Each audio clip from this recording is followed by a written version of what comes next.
신앙 고백 우리 하겠습니다. 나는 전능하신 아버지 하나님 천지의 창조주를 믿습니다. 나는 그의 유일하신 아들 우리 주 예수 그리스도를 믿습니다.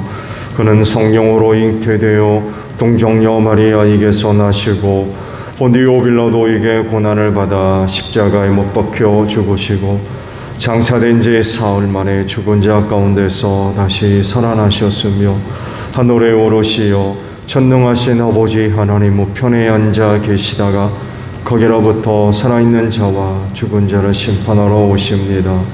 나는 성령을 믿으며 거룩한 공교회와 성도의 교제와 죄를 용서받는 것과 몸의 부활과 영생을 믿습니다. 아멘. 323장 부르시고 말씀을 봅니다.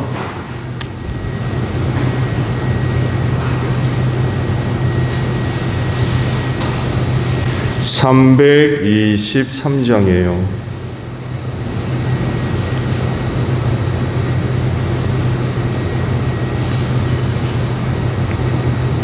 푸른 바다 낯선 이봄 어디든지 가오리다.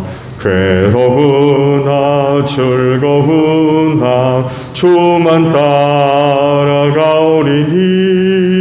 어느 누가 막으리까. 죽음인들 막으리까. 어느 누가 막으리까. 죽음인들 막으리까.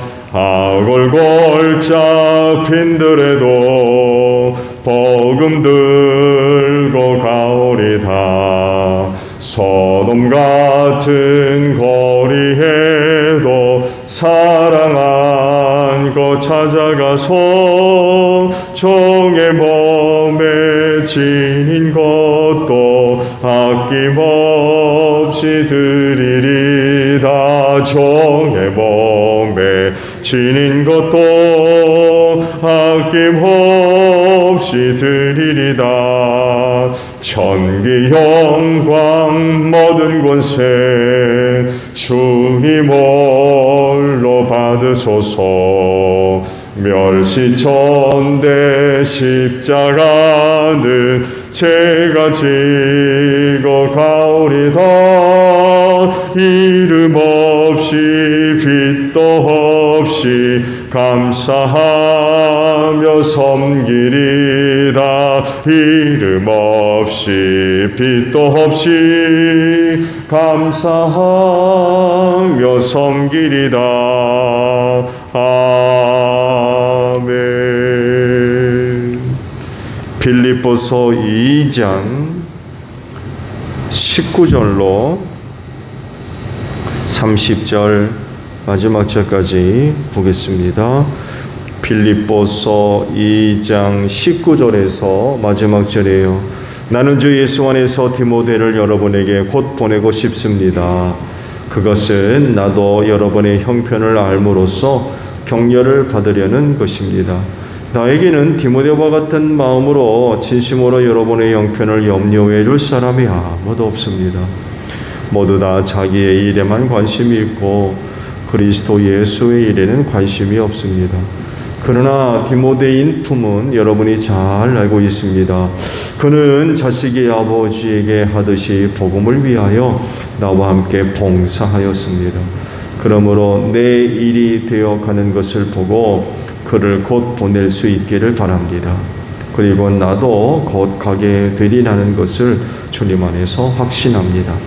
그러나 나는 내 형제요 동역자요 전우요 여러분의 사신이요 내가 쓸 것을 공급한 일꾼인 에바브로디도를 여러분에게 보내야 할 필요가 있다고 생각하였습니다.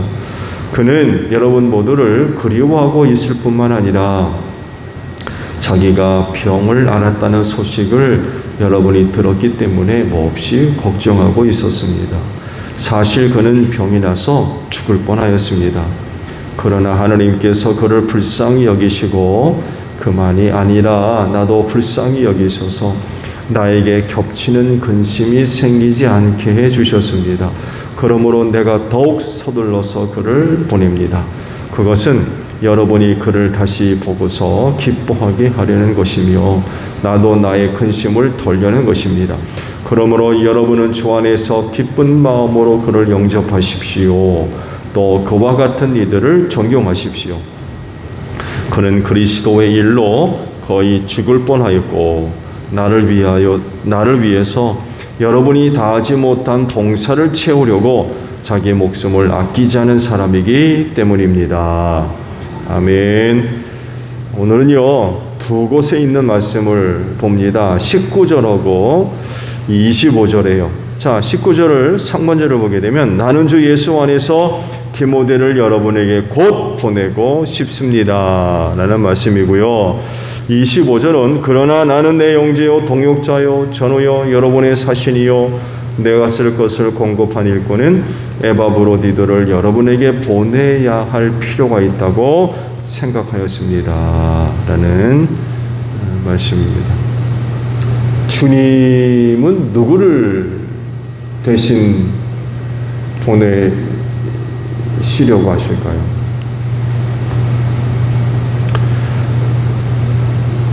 그 말씀에 답을 주고 있는 게 디모데와 에바브로디도예요. 빌립보서는 옥중서신이지요.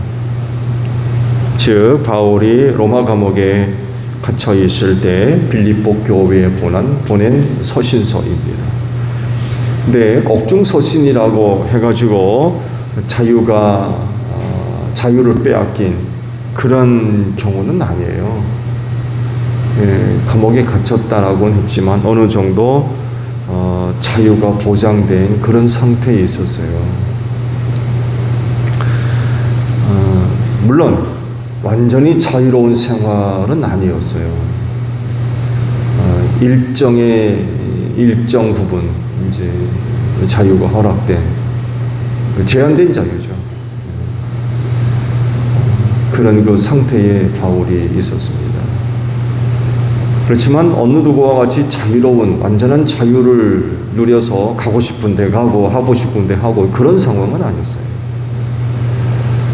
그러다 보니까 이제 세워진 교회에 대한 소식을 듣게 되고 또 방문해야 할 필요성을 느끼고 그러는데 옥에 이제 갇힌 그런 그 상태였기 때문에 방문이 어렵죠. 그렇게까지 자유는 허락이 안 됐거든요. 할 수 있는 방법이 뭐예요? 두 가지입니다. 하나는 편지를 보내는 거예요. 그게 빌립보서예요. 옥중서신이 바로 그런 의도입니다. 방문할 수 없는 교회에 서신을 보냈어요. 그래서 회람을 했습니다. 누군가에 의해서 이제 편지를 보내면 그 편지를 그 교회 성도들이 쭉 돌아가면서 회람을 했어요. 돌아보는 거죠. 오늘 하루는 이 집에서 보고 내일 하루는 옆집에서 보고 이렇게 회람을 하는 그런 그 상태였고요. 또 다른 하나는 일꾼을 대신 보내는 거였어요. 이 두 가지 방법을 사용을 했는데 빌립보 교회는 이 두 가지를 다 사용하셨던 것 같아요. 편지도 보내고 바울을 대신해서 또 다른 일꾼도 보내기도 하고 이 두 가지를 다 하셨던 것 같습니다. 그들이 누구냐라고 했을 때에 오늘 주신 말씀 속에서 발견되는데 두 사람의 이름이 등장하죠. 하나는 디모데요, 하나는 에바브로디도가 바로 그들입니다. 바울은 왜 이 두 사람을 자기를 대신해서 빌립보 교회에 보냈을까요? 왜 이 두 사람이었을까요? 말씀을 보면 그들은 복음을 위해 희생적인 그런 그 사람들이었고요.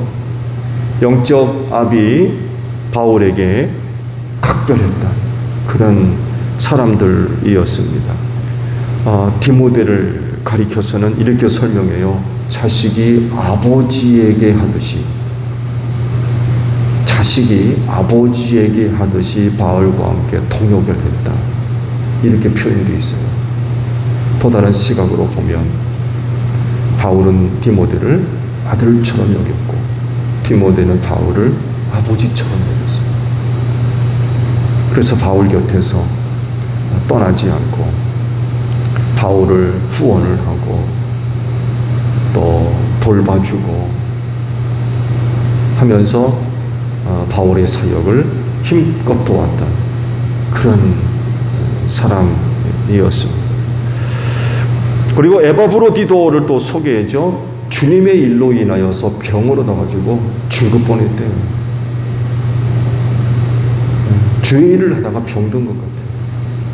무슨 병이었는지 기록은 안 돼 있지만 여하간에 주의 일을 하다가 병들어서 거의 죽을 뻔했는데 하나님께서 그를 살려주셨다라고 소개를 하고 있죠.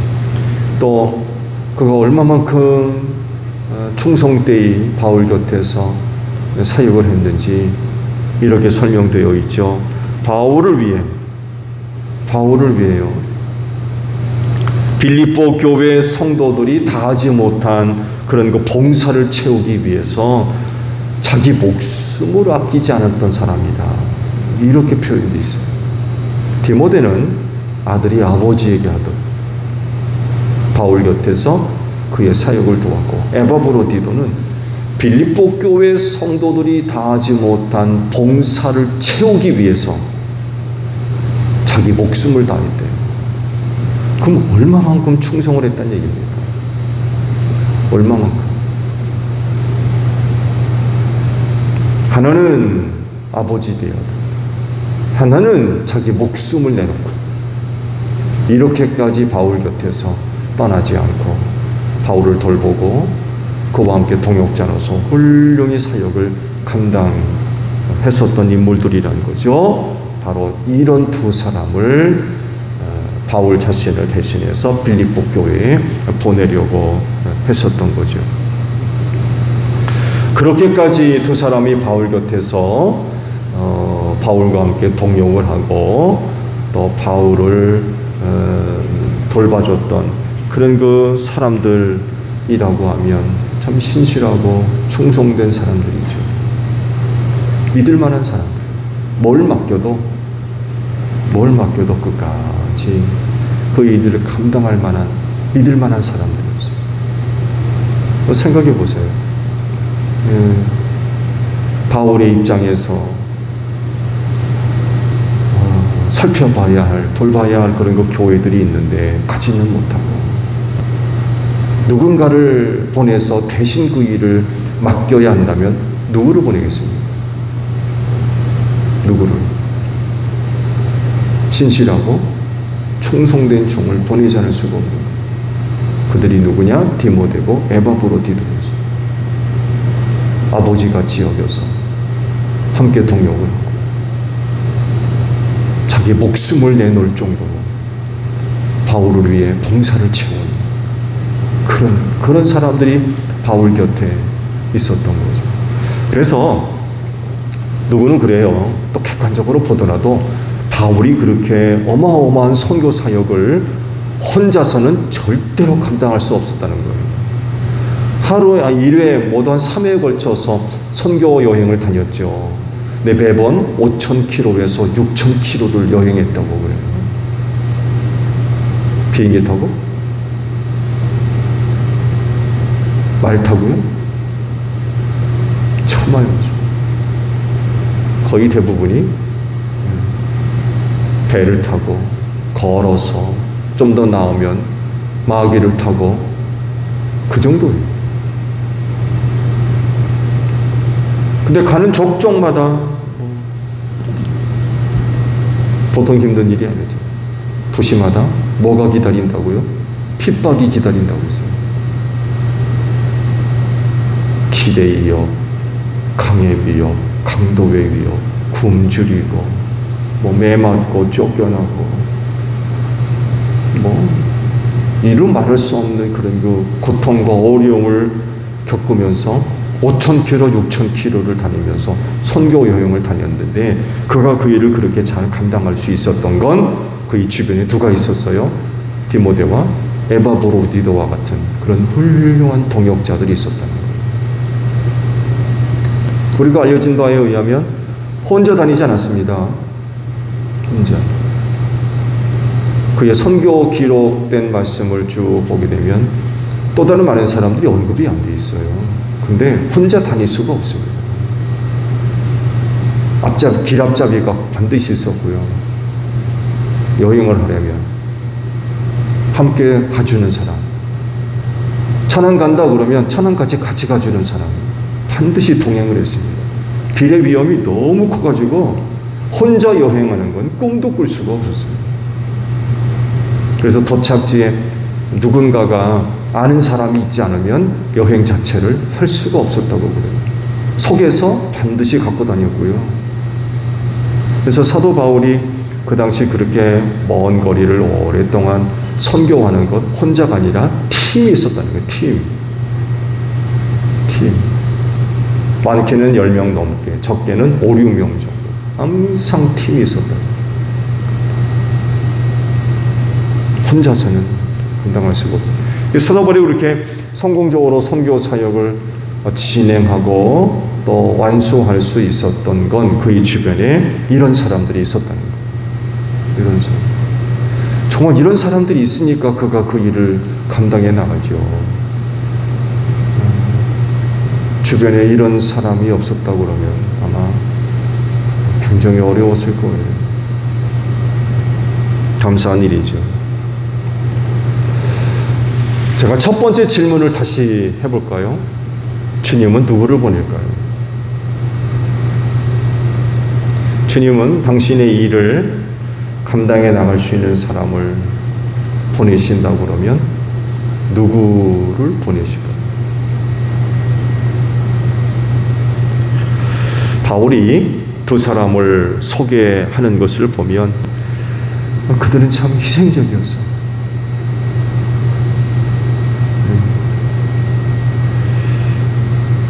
말씀드린 대로 디모데는 바울을 아버지처럼 여겨서 그의 곁에서 동역을 하고 에바브로디도는 사역을 하다가 병들어서 죽을 뻔할 정도로 자기 목숨을 내어놓고 그렇게 봉사를 채워가는 그런 일들을 했었던 거죠.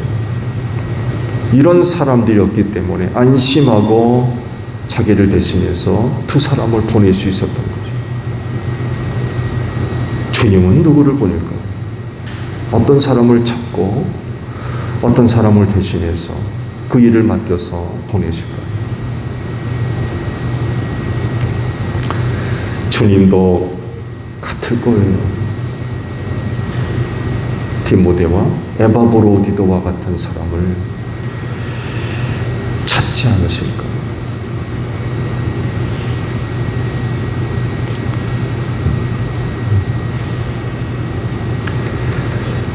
뒤통수 친다는 말이 있죠. 좋은 말은 아니죠. 뒤통수 친다. 또 이런 말도 있어요. 주인을 무는 개. 결코 좋은 의미들이 아니죠. 이 모두가 다 충성됨과 신실함에 문제가 있는 것입니다. 충성되고 신실하다면 이렇게 하지 않죠.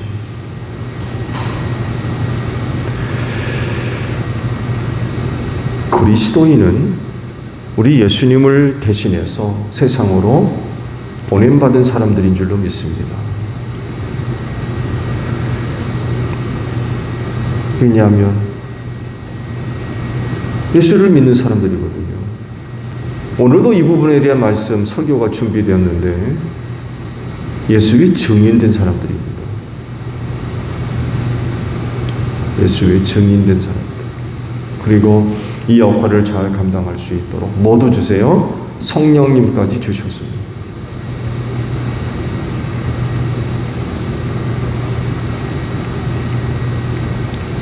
그 일을 사도들에게 맡기셨죠. 그렇죠? 이제 시간이 흐르면서 오늘 그 자리에 누가 있습니까? 내가 있습니다. 내가. 오늘 내가, 예수 믿은 내가 주의 일꾼이 돼서 증인으로서 세상으로 보냄을 받았어요. 그러면은 우리가 어떤 마음과 어떤 생각과 어떤 자세로 이 일을 감당해 나가야 되겠습니까? 그 모습을 디모데와 에바브로디도가 잘 보여주고 있어요. 디모데를 언급하면서 바울이 한편으로는 탄식을 하죠. 주의 일을 생각하는 사람이 내 곁에 없다는 거예요. 다 자기 일들만 생각하고 있지 주의 일을 생각하는 사람들은 없다 그러면서 디모데를 언급하셨어요. 실질적으로 주의 일을 진정 감당할 수 있는 사람은 디모데밖에 없었다는 거예요. 안타까운 일이기도 하지만 더 다행스럽게도 디모데가 남아있었어요.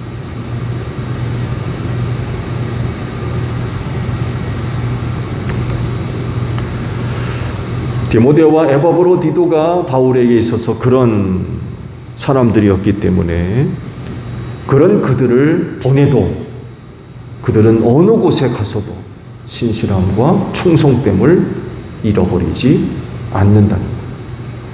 그걸 바울이 아는 거예요. 그러니까 자기를 대신해서 디모데와 에바브로디도를 보낼 수 있었다는 거죠. 나는 어떤가요? 나는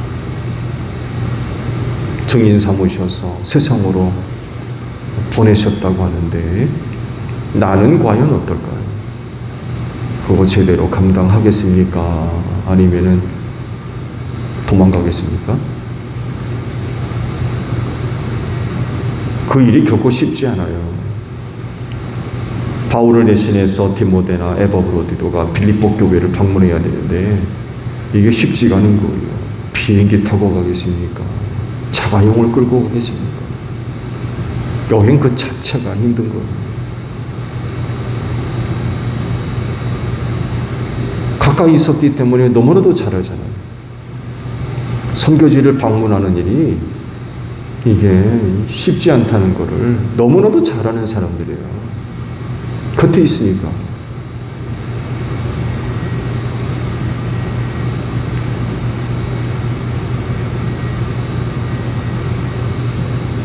오늘 내가 그 자리에 있어서 보냄을 받게 되었을 때 나는 과연 어떡할까? 힘들고 어렵다고 도망갈 겁니까? 집안에 일 생겼다고 그만두고 집에 갈 겁니까?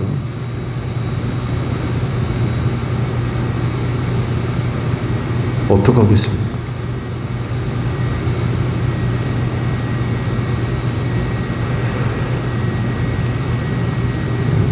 신실함과 충성됨이 끝까지 잘 지켜져야 될 것 같아요. 이거는 오늘 우리에게서 찾으시고 이들이 보냄을 받아서 끝까지 충성되게 맡겨진 일들을 감당할 수 있다는 거죠. 주님 보내실 일꾼을 찾으실 때에 오늘 여러분들이 보냄받기를 축복합니다. 이사야가 그러잖아요. 나를 보내소서. 내가 여기 있습니다. 누가 우리를 위해 갈 거냐? 하나님이 그러실 때 이사야가 이렇게 응답하고 나서서 나를 보내십시오. 내가 여기 있습니다.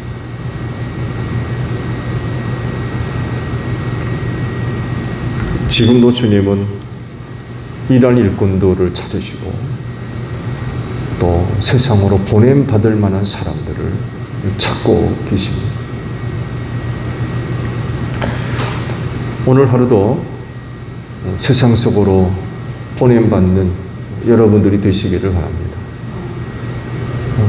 주님을 대신해서 세상 속으로 여러분의 가정으로 혹은 여러분의 직장으로 일터로 예수님을 대신해서 보냄을 받아서 있는 곳에서 주어진 역할들 잘 감당하시는 여러분들이 되시기를 바랍니다. 주기도문합니다. 하늘에 계신 우리 아버지, 아버지의 이름을 거룩하게 하시며 아버지의 나라가 오게 하시며 아버지의 뜻이 하늘에서와 같이 땅에서도 이루어지게 하소서.